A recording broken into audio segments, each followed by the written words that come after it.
With The Last of Us Season 2 dropping its second episode, all I can say is the critics adored this episode altogether, while the fans are a little mixed. Does HBO continue the momentum of Last of Us and drop one of the best episodes of the series so far? Is episode 2 going to divide longtime fans of the games? I sent my top generals to watch the episode and give the good, the bad, and their official scores. Let's jump into it. What's up, guys? I am Frank, joined with Haki, and this is our Last of Us Season 2, Episode 2 review from a gamer's perspective. And how we're going to start off is doing our non-spoiler review. We'll talk about the good, the bad, and give our final verdict. And then after that, we'll go into some spoiler discussion, talking about the biggest events of the episode. And, you know, just to give a little background, like I said last week, I have experience with The Last of Us. Haki, who's a big-time gamer, does not. So you're getting two perspectives, one from someone familiar, one without. And let's dive into the good. And looking at this episode, I tell you what, The Last of Us continues to do a good job of having strong set pieces, strong environments. They really bring out that Last of Us environment from the games onto screen. And the set pieces were tremendous. I love the environment, the storm, all these different aspects of this episode really worked well, simulating what goes on in the game. Second thing, we had a strong battle. Last time we talked about the lack of infected. This time around, we have a really big battle with one, and that's an obviously huge plus for me. And then finally, I thought we had some pretty strong performances by people outside of the Joel and Ellie combination. You're talking about Abby, you're talking about Tommy, I thought was pretty strong in this one, and even Jesse, who, you know, you saw a little bit of signs, but I thought he was pretty good in this episode too, showing some supporting cast members who can really make an impact on this show. And I thought they had some really strong performances, at least in this episode. Haki, what is some good for you? Yeah, man, I think you hit it right on the head. Dude, for me, I said it last week, and I know I've been kind of saying this the whole time. You know, I know it's not The Walking Dead, and there's not supposed to be thousands and thousands of infected, but I asked for more infected, man, and they delivered. And what they showed us was really great. We got to see, you know, a different infected again. We're not going to spoil it right here, but we got to see a lot of them, and we got to see a pretty cool 1v1 battle. I thought was a highlight of it as well. But yeah, dude, like I said, man, they have always been able to bring the environment of that, you know, post-pandemic, that infected vibe to the TV screen. I think that's one of the best things they've done, and they continue to do that. Yeah, and with the good, we also have to talk about the bad. And I'll just say this is the non-spoiler section. There was a major event that takes place in this episode. Those that have played the game can probably hint at what it is if you haven't watched it yet. Those that have not, tune in, because this is a big altering moment that really sets the tone for the rest of the season. And what they did here is, again, I mentioned the grand scheme of things, they still stay very loyal and very close to the game, which to me, whether you love it or hate it, I think is a perk for a video game adaptation. But they do put some wrinkles in. And some of the wrinkles I think are strong, that are different from the game. And some of the wrinkles I think are poor, and that the game actually does better. So the wrinkles are pretty hit and miss here. And I think it dulls the impact of some of these giant moments, and even foreshadowing some moments down the line that could be dulled because of some of the choices they make in this episode.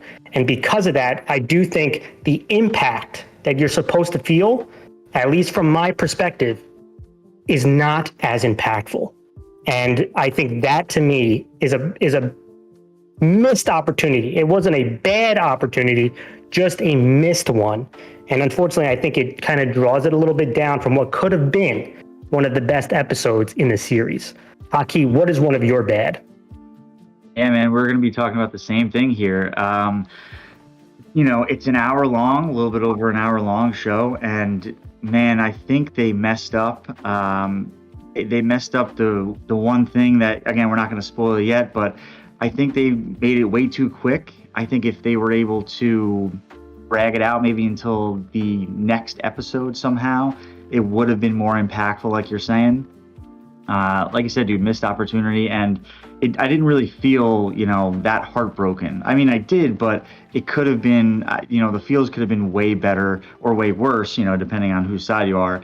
I think they just missed that opportunity, like you said. And what are your thoughts on The Last of Us episode 2 if you've watched it? Let us know in the comments below.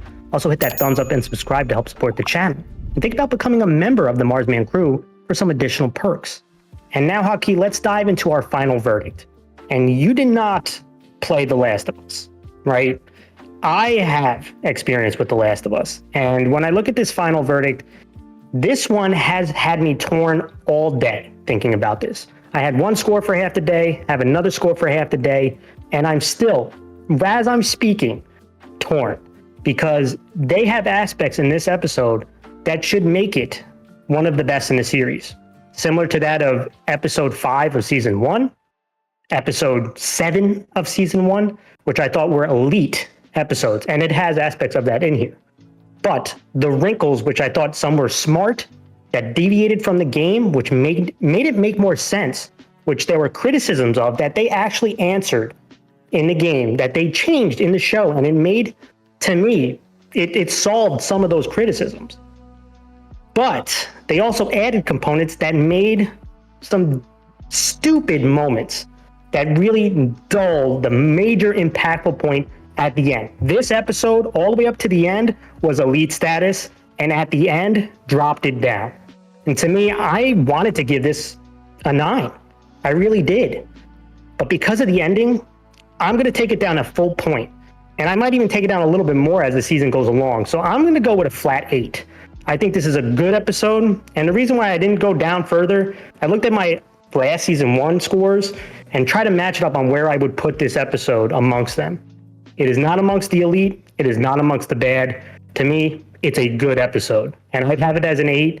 And some of the things I'll talk in the spoiler discussion on why it does not reach that elite status. And it might even be, I might even move it down a half a point after another, like by the season's end, just going back and looking at it.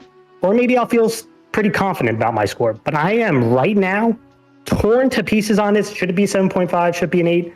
I'll go with an 8 right now. Haki, what about you? I'm a little higher than you. I think I was just a bit higher than you on the first one as well. I'm at an 8.3. And listen, I think we're going to mimic each other a little bit here. I asked for more infected, and they gave me more infected. They gave me a huge scene with infected, and pretty much half of this show, there was a good amount of infected and kind of squabbles and battles between, the survivors and the infected. So that was definitely my favorite part of this episode. But like you said, man, I think they messed up on the ending. If they were able to take that ending, like I said, and move it to the next episode and really draw out one of the biggest, scenes in the game in itself, I think they could have made it an elite episode just by what it was with the infected and the battle that they had, and then, do that scene or have that scene extended into the third episode. They missed that opportunity. It could have been, for me, dude, up until like the last 15 minutes, it was like a 9.3 for me. It was like a top tier episode. It was going to be a top 3 episode other than the 5 and 7 of last season. This was probably almost going to be my favorite episode. And the ending, it was too quick. It wasn't as dramatic as I thought it was going to be. And that definitely knocked it down. Like I said, man, it knocked it down a good amount for me. 8.3 is my score. And I think it'll be controversial, right? Because if you look on Rotten Tomatoes, and unfortunately, this is the part where it's hard to be super critical, like have honest conversations about this. You look on Rotten Tomatoes right now, the season 2 reviews, the users have it at 55%. Now, this is 94% on Rotten Tomatoes critic scores. Users at 55. And for kind of put it in perspective here, Borderlands is 49. So is it 55? You're out of your mind. There's obviously a lot of emotion, and it was at 51 after episode 1, right? So people were kind of foreshadowing that this was gonna, the event was going to happen.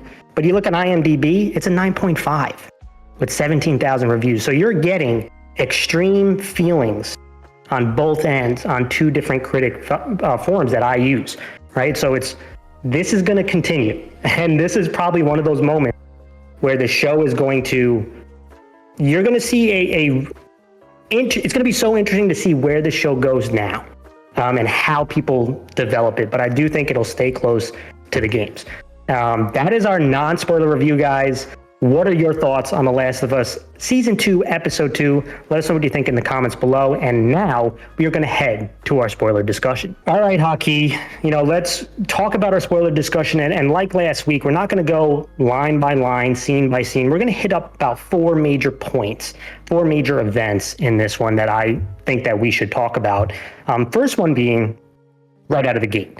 And this is part of the thing that I think leads us to, they answered a criticism that gamers gave them, to try to make it easier to understand and also for the general audience. But I'm torn on it because I think it dulls the impact of what happened at the end of this episode. And that is Abby's dream. So it starts off with this lady who we just learned her name as the episode goes on. And if you're in the spoiler discussion, you've probably seen the episode already.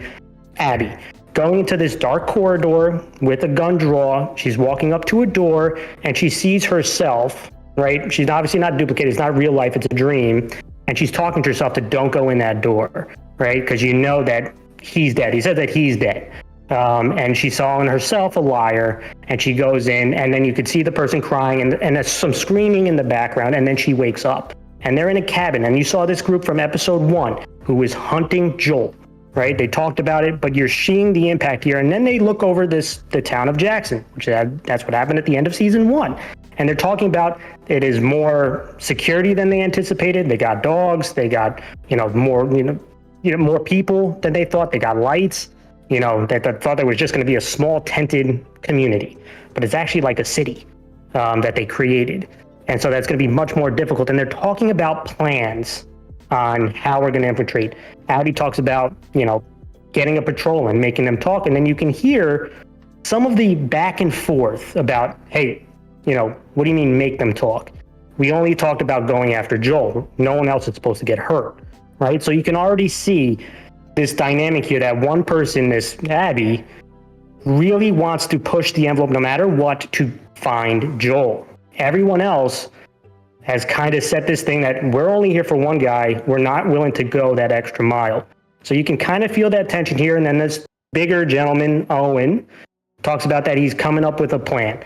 Abby leaves to go watch because they have to have a watch out there. They confront Owen like, you don't really have a plan. And he says he does, but his plan is to convince her that this isn't going to work. Right? We should probably head out before we get us all killed. This first part, I want to bring in Haki because a huge criticism I'll talk about, this did not happen in the game. Okay, the only thing that happened in the game was the Owen discussion with Abby happens in a kind of different capacity. So that part is somewhat similar about telling her, is this really worth it? They have that discussion, but the dream part does not have. That happens, and it's not a dream. It's way later you find out. And that was a huge criticism because they were like, all these things happen. You don't know who this person is.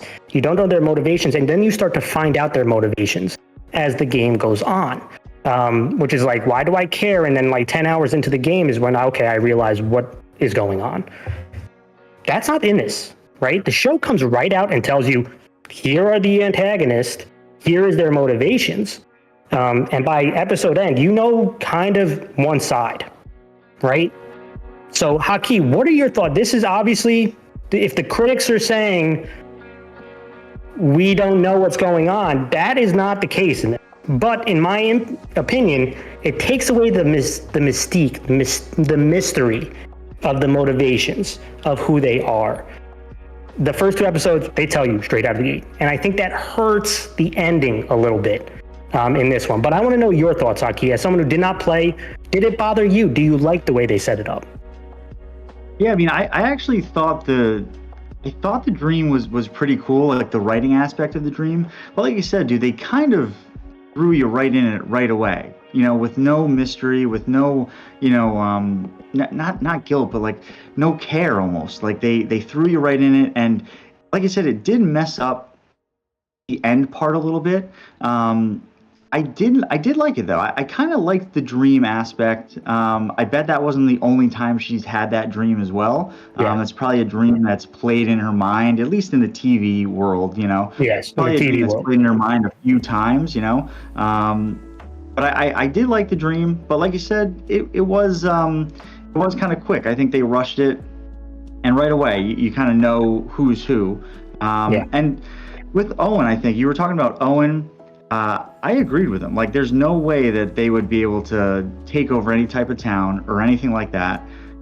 Even stopping a patrol of horses, like, I don't think they would have been able to do that either. The way it happened later in the episode was probably the only way that Yes. Abby was going to get to Yes. the person that she wanted to get to. Yeah, and I will say this: the scene didn't bother me. I think the scene is well acted. I thought, like I said, at the good. I think Abby did a good job in this episode. It's just that the give and take, right? You want to give it, make it simple for the audience. Okay, people can now not criticize you for why are you so mysterious? Who are these people that I should care about? But what you do take away is the shock and awe of when that big moment occurs that we'll talk about. And so that's the give and take there. They decided to go the simpler route. Was that the showrunner, right? Was that, the writer of the game saying, you know what, maybe I should have been clear? Who knows? But that's a decision that they went. And to me, again, it's a good scene, but it does dull a little things as it goes later on. And that will lead me to the next part. Ellie and Jesse patrol, right? So Jesse comes up to Ellie, wakes her up for the patrol. This is in the game, right? And he says, I heard what happened last. Confesses that Dina kissed her. And Jesse was like, I wasn't talking about that. I was talking about the fight. And they have a nice little comedic thing right out of the game, right? That's all good stuff. But what is different is that in the game, Ellie and Dina go out on the patrol, and Joel and Tommy are the ones going on the patrol. So in this, we see them walking through town. They have a scene with the Seth guy who, made the derogatory comment last episode to apologize. Ellie's doesn't really buy much of it. And, they go out on the patrol. They find a weed store, which again, this is in the game, but it's different people and a very different scene. So this is a pretty big change here. There's a kind of a romantic scene between Ellie and Dina on this one. Obviously that does not happen here. But what was interesting to me is they brought up Eugene. Again, this is the second time they brought up Eugene. Last time it was with Gail last week. This time they talked about how Eugene was Jesse's partner, first patrol partner, and that he found this store and that it was kind of hidden for them. So to me, this raises a couple things. Number one, I definitely think, because when they brought up the Eugene story, you saw Ellie's face. Ellie was definitely there with Joel when this Eugene thing went down. I imagine that. And then number two, I also imagine that we're going to see some sort of flashback showing what happened with Eugene and why Eugene was put down. And it probably is not the exact same story as what everyone in town thinks. Quickly on that stuff. Any thoughts, Haki, on this scene? I thought Jesse was pretty good here. I like the kind of the back and forth with Ellie and Jesse. And after you go, I just will make a comment about Ellie overall that I know I've been hearing a lot of. Right. Yeah, I think the camaraderie between Ellie and Jesse is very unique. I do agree with you. I think they're going to show a flashback of Joel killing Eugene, and it was pretty cool. Ellie grabbed the Firefly chain as well, so Eugene was part of the Fireflies. Yep. But yeah, it's a very interesting dynamic, and I like you said, dude. I think we're gonna see a flashback. I don't think this is the last we see of a certain character in this episode. I think we're gonna get some backstory, and I think it's gonna be pretty interesting. Yeah, no, I'll tell you that right now. We'll get to that. It is not the last. The question is, how many are you going to see? So that's the way they chose. You're going to see more. I'll guarantee you that right now, because we saw clips, right? After episode 1, they kind of showed you a boatload of clips of a certain character we're about to talk about. And that's hard to do when at the end of this episode, something happens, right? So you're going to see flashbacks. The question is how many? And I think one of them is going to be this Eugene one. Then we get to, in my opinion, the star scenes of this episode. And the number one is Abby out on patrol. There's a storm brewing, right? And the storm's getting pretty bad. And this was part of the weed store when they got in, that people, had to shelter in place because there was a bad storm. They thought it was going to go to the mountains, didn't really get into the mountains. It's brushing over everybody. And I forgot to mention, before they went on patrol, you saw the town getting prepared because they spotted a bunch of infected. And then Ellie talked about how the infected are getting smart. And so the town is on edge. So they're gunning up. They're talking about evacuation, talking about how they'll fortify Jackson. But Abby is out on watch, and she decides to go. She saw two horses going, right? Two people. She decides to follow them. She falls down a hill, loses her gun. And when she gets back up, she's looks like a graveyard of bodies. And then she realizes they're infected. They're infected bodies, and all of a sudden it starts to rumble, and now the infected start to pull themselves out of the snow, and then it's creating a horde. So she takes off running to a near outpost.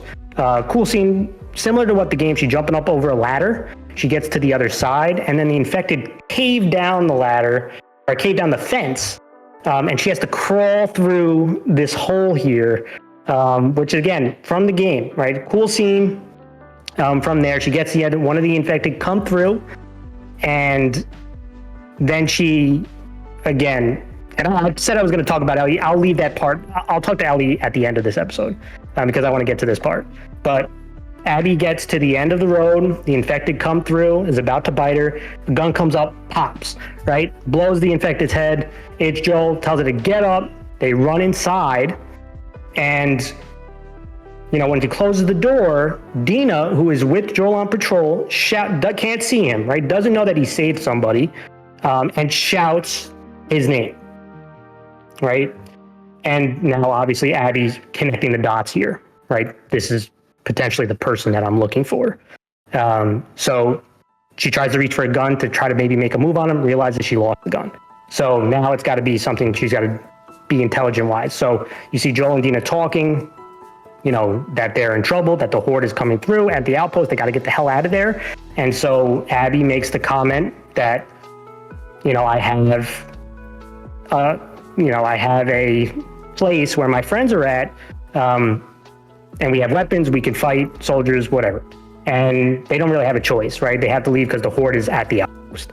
So they get on the horses, they escape, and they're being chased by the horde. And while that's going on, Tommy back at the base, they were doing radio calls to try to get in contact with people. They can't get in contact with Joel and Dina. And then we saw the pipe thing where last episode you saw some of this debris. At the end of the episode, you realize that there's fungal spores in there. So the guy chops down some of it, activates kind of the spores, the fungi. And as the horde is chasing Joel, Dina, and Abby, when they struck the thing, all of a sudden, you saw two hordes, one making their way towards Jackson, one large horde going towards Joel and Abby. You see them take a hard turn, right? And then they're all going to Jackson. And that's what sets up a really, really strong scene that we're going to talk about in about a minute. But I want to get Haki's thoughts. Abby going after, the patrol. She doesn't know it's them. Joel saving her, and that kind of whole dynamic there. And I'll make a comment that this is very different from the game. As I mentioned, Joel was with Tommy during this, and now Tommy's not there. Tommy is back at Jackson. And so they flipped Tommy and Dina, and I actually think this was smart. This was one of the smart wrinkles that they changed, because Tommy was with Joel. They have military experience, and in the game, Tommy, a big criticism was the stupidity of Tommy. Tommy reveals to the group that it is Joel, right? And he's super open to helping, super open to, again, just careless in their secrecy in this. And Dina, who doesn't see Joel, and when she shouts his name, to me is a lot smarter than how they did that in the game. There was just solely carelessness that they exhibited. This one was innocence, and Dina doesn't know better, right? She's a young kid. So they're a young adult. So that to me made a lot more sense how Abby found out that it's Joel, and a smart wrinkle from the game. But Haki, your thoughts? Yeah, man, this is definitely one of my favorite scenes. Let me just say real quick, Abby looks like me sliding down the hill while I'm snowboarding just on my butt, wiping out and sliding down that hill. I thought that scene was cool. She ends up, like I said, bro, in the middle of just a frozen horde that's like insulating. It looks like hundreds or even 1,000 infected. So that part really cool. And super realistic, man. When they're smashing up against that fence when she's trying to crawl. Yeah, and the hand like going through it. Yeah. Right, And then obviously you saw one of those infected fighting Abby, right? Joel blows the infected's head off, and then they get into the house, and then a great question that Joel asks with his finger on the trigger pretty much is like, "Hey, are you bit?" And she just goes, "No." And she saw him like about to raise the pistol, Yep. So I thought that was really cool. That scene, man, was definitely one of my favorite ones. Yep. And now this giant horde heading towards Jackson, and Tommy's mounting it. They set off the alarms. They see it. They set up this cool. It was almost like a Game of Thrones-esque. They set up the wall. They have these like ramps that go down, and they throw down barrels of fuel. Start shooting the fuel as the infected slamming up against the fence, and then they throw flames on it.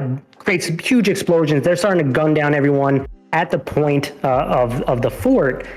Really cool scene. And then all of a sudden, it kind of hints back at, some of the different ways the hordes are activated. And I hope that they continue with this, because if you remember in season 1, episode 2, they had like Joel, I think it was either Joel, Ellie, or I think it was Joel or Ellie, stepped on a spore, right, in episode 2 of season 1, and it activated a horde to come charge them at the building, if you guys remember that. And then obviously in episode 5, they had the blown up car sink in a sinkhole, activate all the horde coming out of the sinkhole.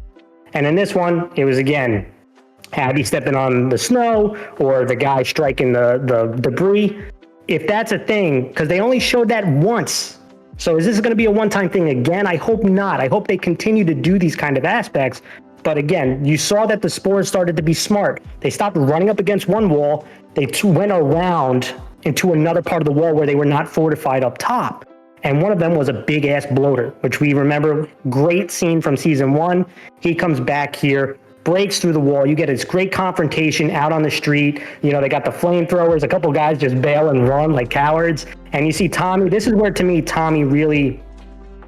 He was badass in this. Really liked him in this entire sequence. And he's going to have to be so important on this season if they're going to continue to thrive. But to me, really badass moment, gunfire. The bloater was going to start going towards his wife. He gets the attention of the bloater, goes into a corner, flame throws him. Almost looks like he runs out of gas right at the last minute. Bloater looks like he's going to kill him. But the flames then burn him out. He collapses. And then you had... the funny moment I thought was when Mary is like escaping and they're fighting, and all of a sudden she like does this Call of Duty release the hounds kill streak, and they have just hounds come out and attack. It was like a ridiculous moment, but I was okay with it. It was action sequence, a little bit ridiculous, but whatever. It was fine. But still, I thought overall, the only downfall to me was that the bloater was so cool in season 1. You saw him choke slam the dude, and then rip the dude's head off. This one, you see him bust through, but you don't see him do as something impactful as you did in season 1. And that was probably my only downer about this scene. But everything else, cool set pieces, a lot of gunplay, people dying. This is what you wanted to see. You got this in episode 2. Thoughts, Aki?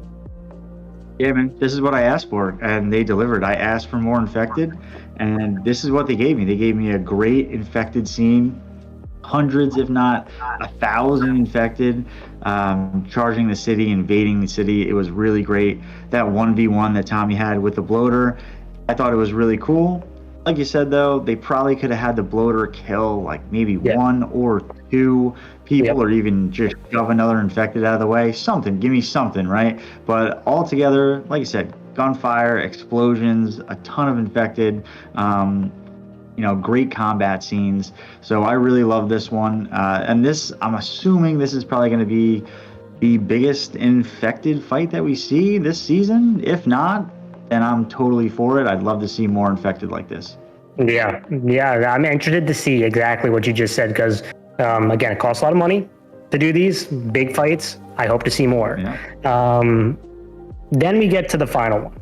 And again, to me, I'm at this point, I'm pretty elated. I think, you know what? They have done a very, very good job.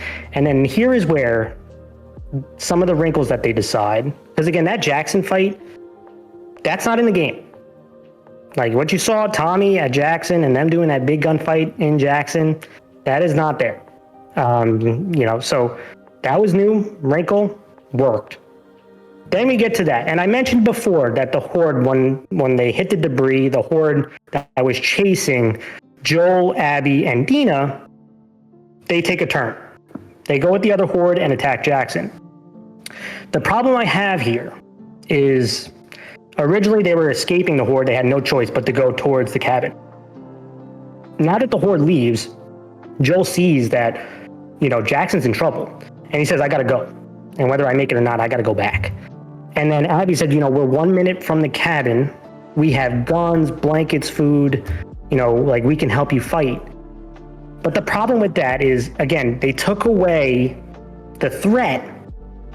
Why does Joel trust this random person to just go to the cabin? It's one thing if, let's just say, majority of the Horde went to Jackson, but they were still being chased by a crowd. And this is the big difference from the game, that the game actually did better, because they were being chased by that Horde and had to get to the cabin. And when they got to the cabin, the friends of Abby gunned down the infected that was chasing them. That made sense why you would go to the cabin. It was your only way out. This one, when the Horde left you, doesn't make a ton of sense. And that to me is like good wrinkle here.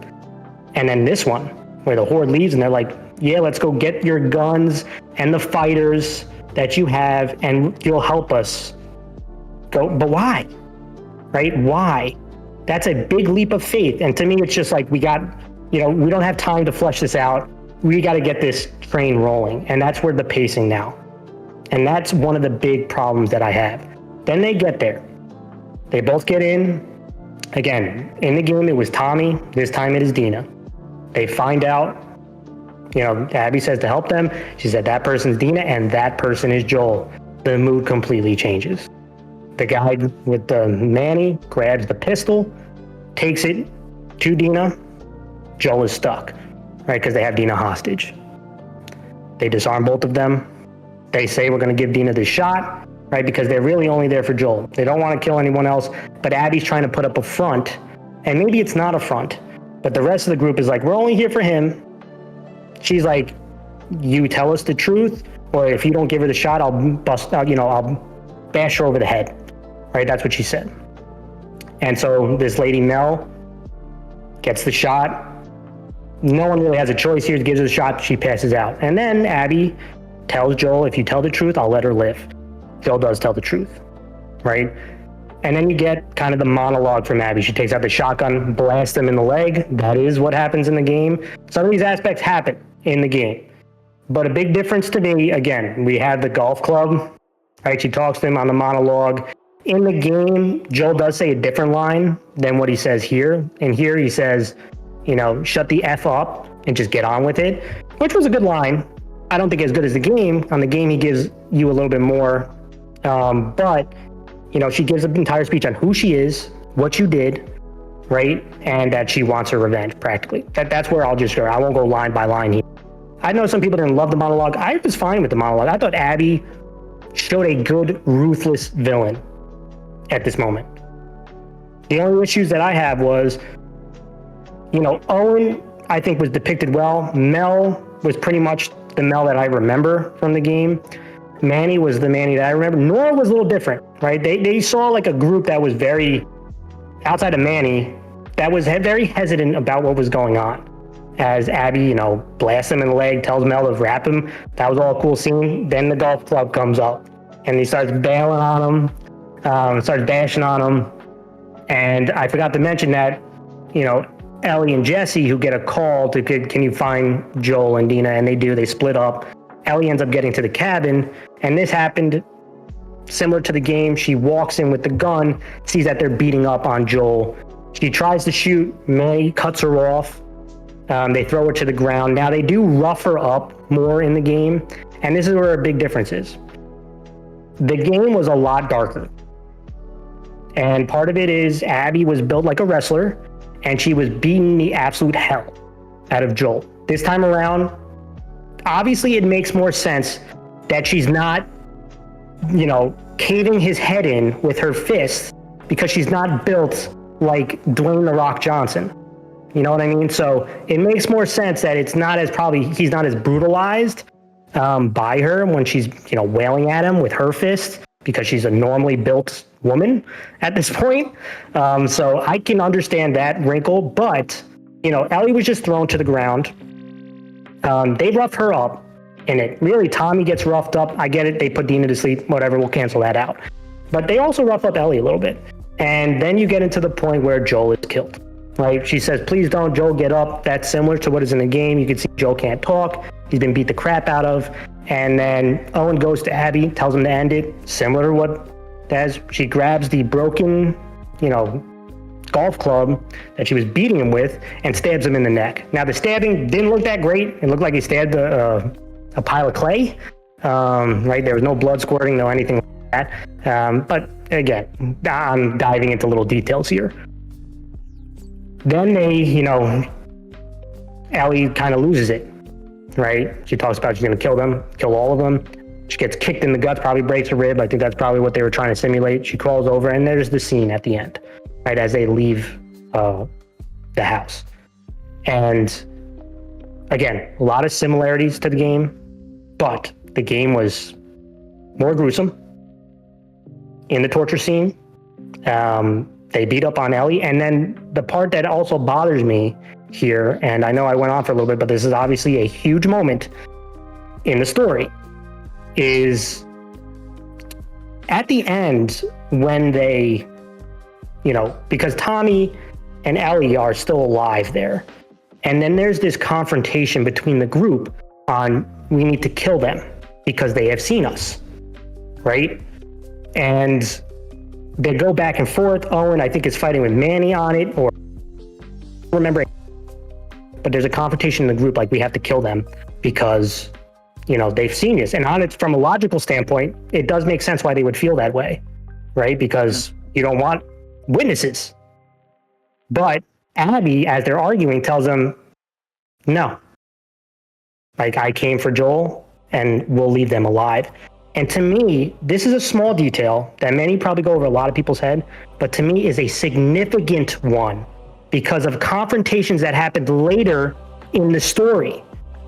And that's the only thing where I'm like, yes, it's streamlined. Yes, it's more in your face. Everything motivation-wise. They said it multiple times. We're only here for Joel, but it's those little details that the game did that to me I think was more impactful on this, like, yeah, we roughed them up. Logically, we should kill them. And yes, you could say, yeah, logically that still counts, but that confrontation that they had shows like the difference. To me, those small details that bring a little bit more emotion and shock on what was going to happen, we just unfortunately did not receive here. And I think pacing is a huge part of it. Where they decide, again, this is the issue that I have with multiple seasons, like cutting us. It's really, again, season 2, season 3 is under development. It's all a part of the same game. So you're getting a cut point somewhere. Not sure where it's going to be, but you miss opportunities to flesh and, like Haki said in the beginning, draw out some of this stuff. And they do not at this point. I know I said a lot, Haki. I'll let you go. Give me your full thoughts on it. As someone who didn't play the game, what did you like? What did you dislike about this last part? Yeah, man, I thought that it was going to be longer. I thought that we were going to, not that I wanted Joel to get tortured any longer, but I thought that scene was going to be longer. I thought there was going to be more dialogue between Joel and Abby, and I just didn't get it. So I did like the scene. It was a great scene. It was very, very emotional from everyone. I think everyone, actors, actresses, they all did a fantastic job. I think the writing obviously is good, but I think that they rushed the death and the torture scene.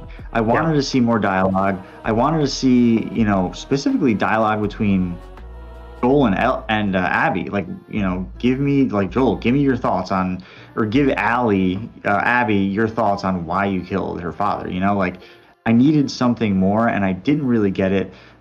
Everything else was pretty cool. The beating with the golf, the putter. I don't know if it was a putter or a 5-iron or whatever it was. Like, that stuff was cool.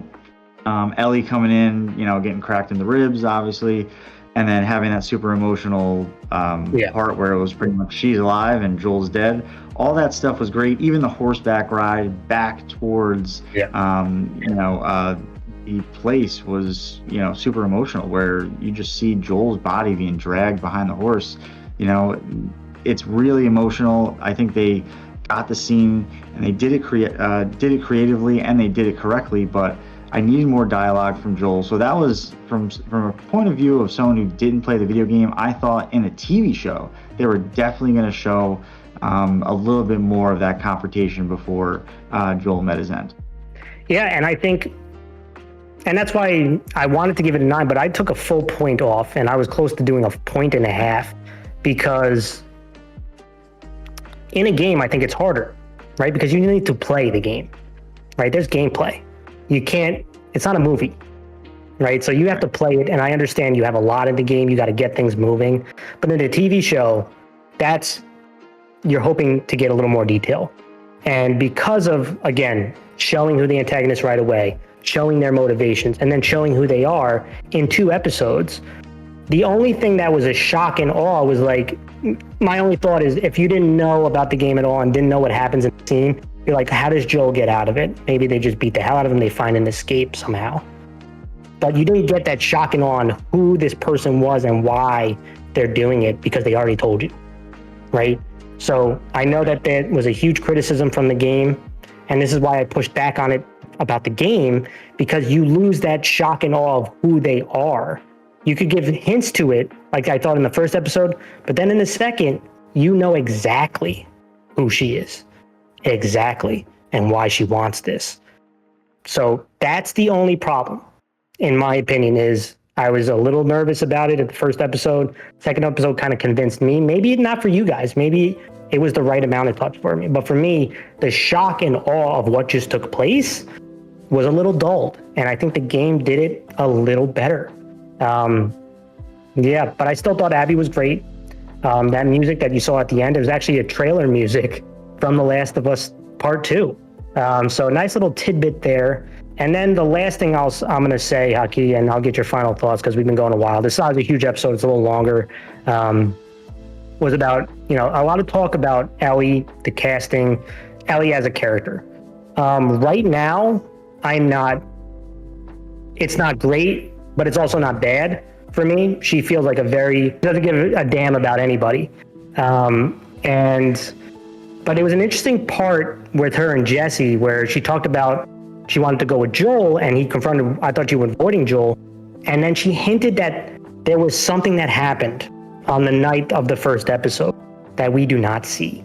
And so you're going to get, in my opinion, I already know what the scene is. I think you're going to see it, some filler in between both before season 2 started and that night that we did not see. It felt like there was some makeup of some sort.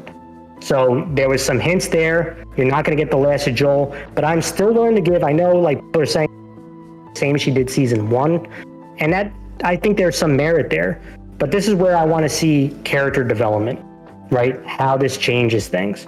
And if that does, I still think it can work. Thoughts on Ellie, Haki, and then we'll close this out. Yeah, I mean, I think in totality, I think her character is played pretty well. I think at least that last scene with her and Joel, you can really see the emotion coming through, and you know what happens, but I really don't. But now I kind of see that there probably was.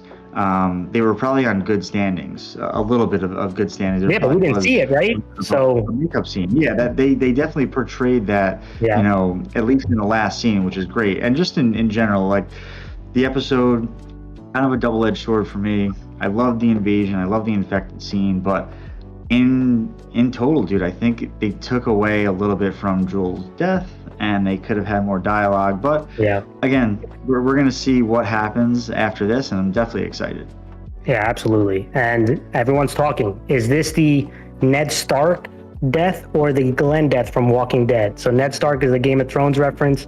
Glenn is a Walking Dead reference when there was a huge death in the story. One skyrocketed in viewership, the other collapsed. I think it's dramatic on both ends. I think it's going to be somewhere in the middle. But with that, thank you guys so much for watching. We appreciate you as always. Make sure to hit that thumbs up, hit that sub button if you haven't already, and let us know your thoughts about Last of Us Season 2, Episode 2. What was your favorite part? What was your least favorite part? And with that, Frank and Haki from Marsman Gaming will be signing off. Game on.